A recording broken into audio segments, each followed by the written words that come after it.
Lindsay here, the Frugal Crafter. Today I'm going to help you with a problem that many of us have. I just bought this set of Inktense blocks, and when they came, the tray was crushed and one of the blocks was broken, which wasn't a big deal. And I wasn't even going to mention it to the company that I bought it from, except for the fact that I got two of one color and I was missing spring green. So I did call the company to see if they had any, the place where I bought it from Blick. I got a great deal. So I called them to see if they had any extra trays, and if they could send me the color that I was missing, and they did send me the color that was missing and the one that was broken, or they're going to, but they didn't have any extra trays, so I was kind of bummed about that.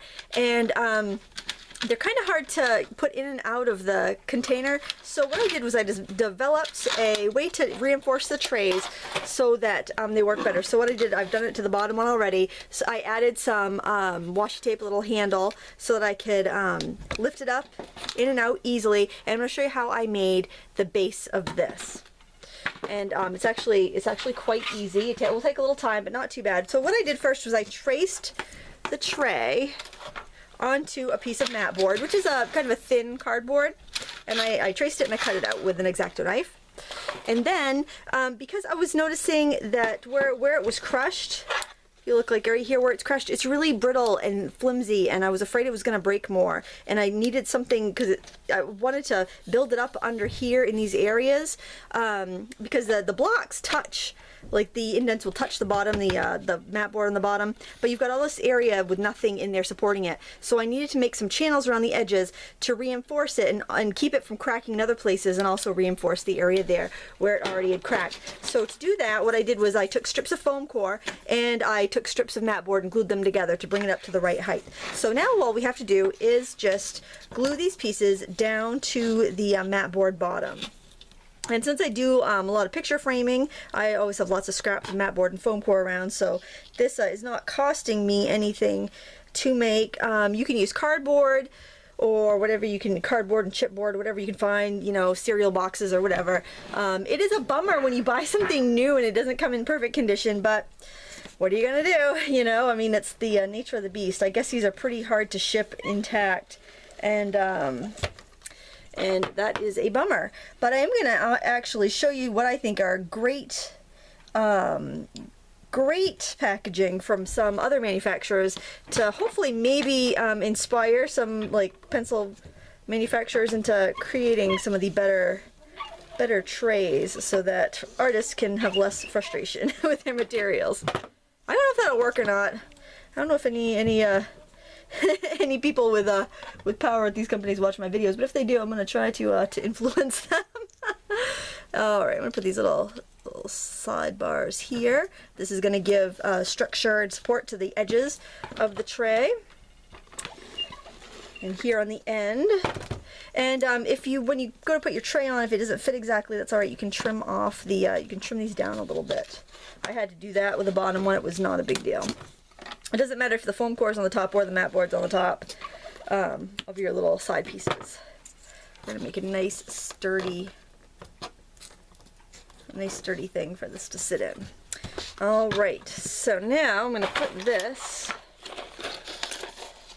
tray down, and I might either have to glue this loose piece on the end down, or I might have to end up removing it. I don't want to take anything off of it, really. I want to see what I can do. Alright, before I glue this down, or before I use my tape on this, I want to set this in here and see that it fits and that I haven't pushed out the sides of my tray at all. Yeah, it seems to be fitting alright. Yep, like it's, no, see, it's a little sunk there in this edge. I don't know if I'm going to take that off or not. Let me just pull this part back out.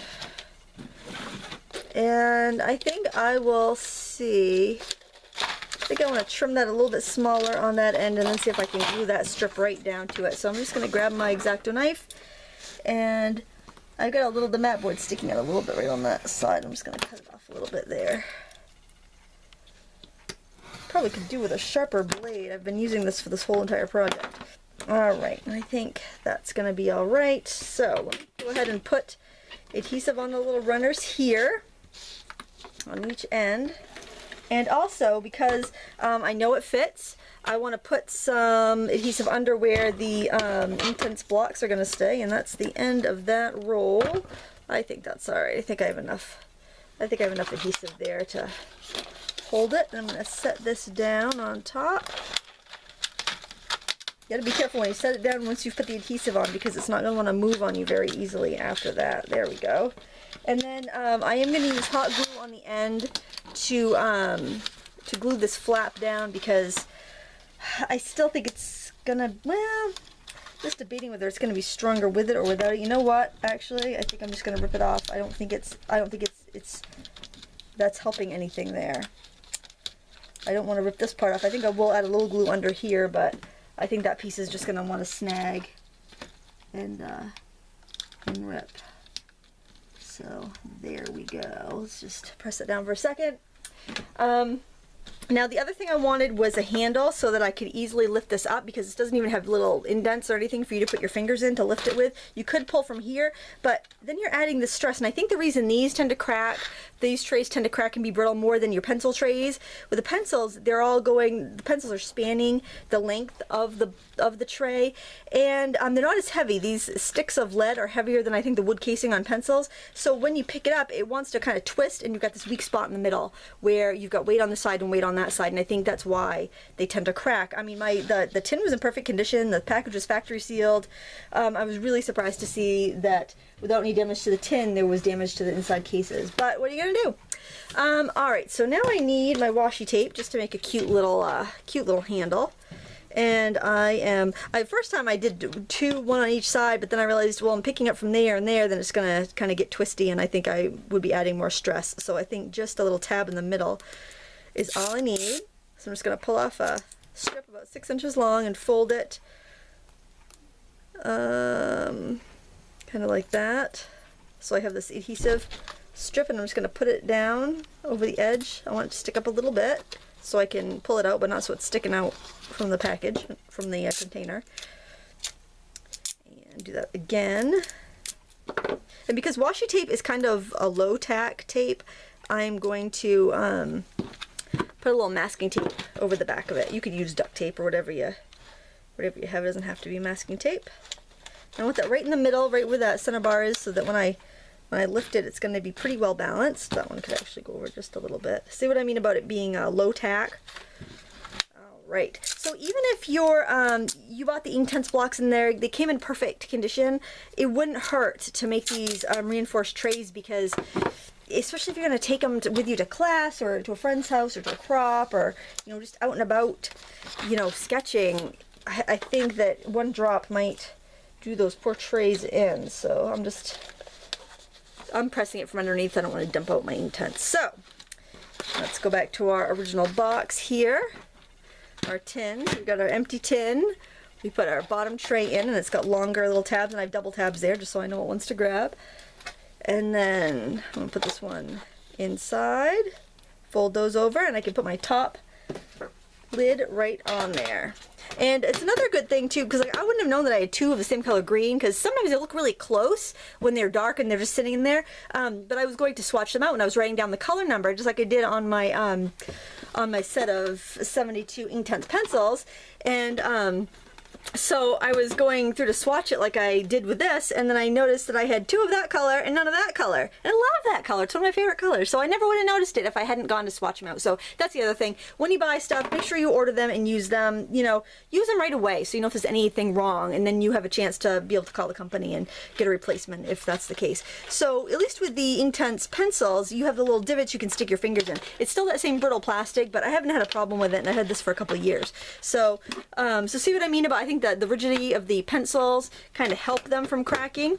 But I want to show you what I'd love to see all manufacturers doing, because pencils are an investment, and once they get dropped, they can literally be ruined if the lead breaks on the inside. Either that or you're microwaving them all, and that's a pain, so you have to do it one at a time. So these are my polychromos pencils, which don't see enough love, I have to admit, but they've got little elastics. You lift out the tray, and on the bottom, I don't want to flip it, but it's got a piece of foam, like fun foam underneath there, and that adds a little rigidity, and it keeps you from slimming it down in the other pencils. And this is one that has 3 trays of colors, so it's really important that you can get them out easily and put them across your work surface. So I really like that. But what I like the best is the way Karen Dosh does their pencils. Their I don't know how they do their pencils, but they're watercolor crayons anyway, which is very similar to the Inktense for style of working, except they're more opaque. But check this out. So you've got your top row, and you've got the cheesy plastic tray, but the cheesy plastic tray is inside of a tin. So can you see that? This is a tin insert, and it rests on the lip of that, so it's easy to lift out with your fingernails or your fingers, and then you've got your other row underneath, and they actually package it in with a little thin piece of foam in between. So I really like that. The set of 12 Inktense, which were gifted to me from my friend Maureen, they actually package those in foam, and it really keeps them safe for like shipping, which is really great, but they're kind of hard to get in and out, and you make a mess on them when you're using them. So I do like the plastic trays. I just wish they were a little bit more sturdy, and now you know how you can fix yours. I would recommend reinforcing them before they break, and if you get them and they're broken, then that's a way that you can really make them useful. So I want to thank you so much for watching this. If you have any questions, comments, complaints, whatever, leave a comment underneath the video. Please give me a thumbs up and subscribe if you like this video, and thanks so much for watching. Until next time, happy crafting.